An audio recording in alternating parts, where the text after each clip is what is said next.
back again. Now I got Ruben Israel again, my brother, and we got Jesse Morrill, and we got brother Darrel and brother Alex from Maui. So we just got done going to the Arizona Memorial. So what'd you think about that, brother Jesse? That was your first time. That was your first time out there. What'd you think about that? Oh, it's impressive. You know, a lot of sacrifice happened there. Of course, we were basically sucker punched from the Japanese, but we took the hit and we fought back. And the same is true with the devil. He sucker punched humanity, and we took the hit. And got to fight back. Amen. What about you, Ruben? What do you think about that? It's very sobering. I think every American should make its way out to see this memorial. We just actually went a little bit extra and went on the submarine ride, which shows you these boys, not much room, and they had a job. And boy, to live in a submarine for months at a time, I say God bless those boys. We really appreciate your service and what you've done for our country.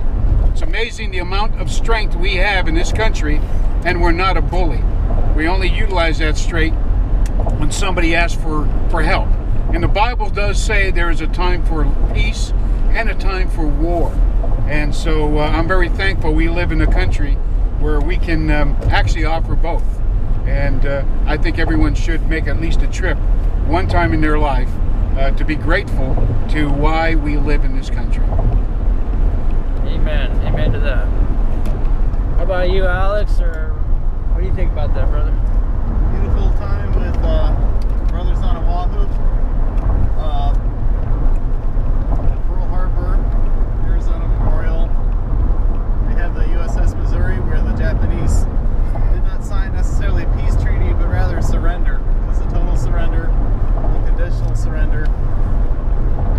Finally brought that war to an end. We saw the Bowfin submarine, and it's a touching experience. We live in a relatively peaceful world as a result of that conflict. We haven't had a major war like that ever again. That's correct. What about you, Darrel? What do you think, brother?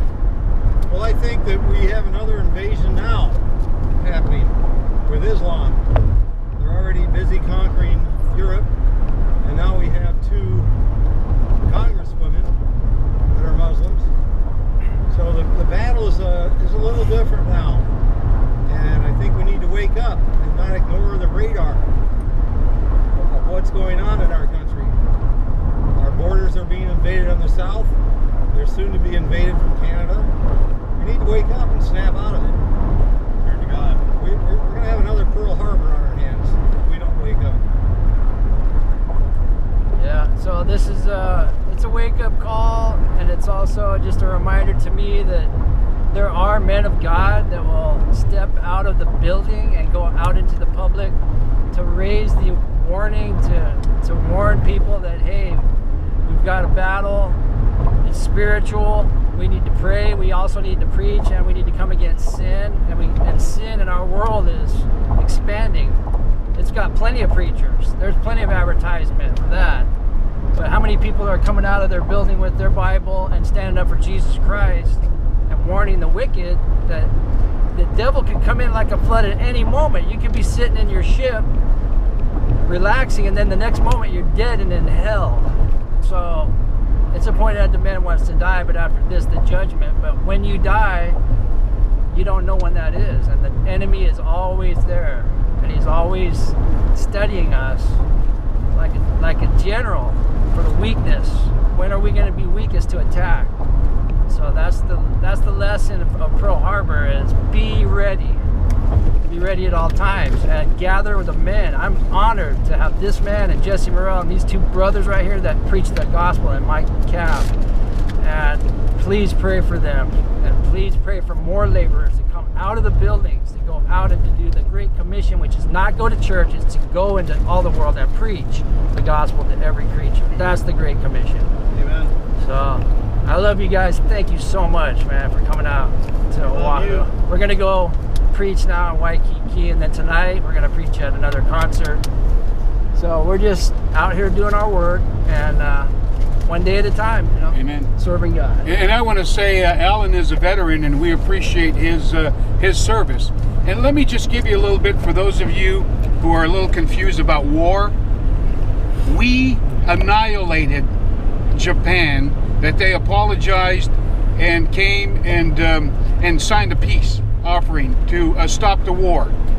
We did not turn Japan into the 51st state. America is the only country in the history of mankind where we absolutely beat our enemies and then we turn around and rebuild them. Today, we owe Japan money. We've turned Japan into who they are today. So we don't force people to become Americans. In all the wars that we won, we don't force them to become another state. So next time you see a vet, at least shake his hand, or buy him some water. At least say thank you for his service. And so again, Japan was not forced to become the 51st state.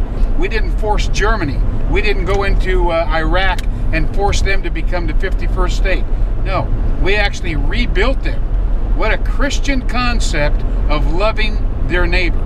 And if you want to see what people think of America, you go outside of America. They still consider America a Christian nation. So chew on that for a little bit. God bless you. Amen. God bless you all.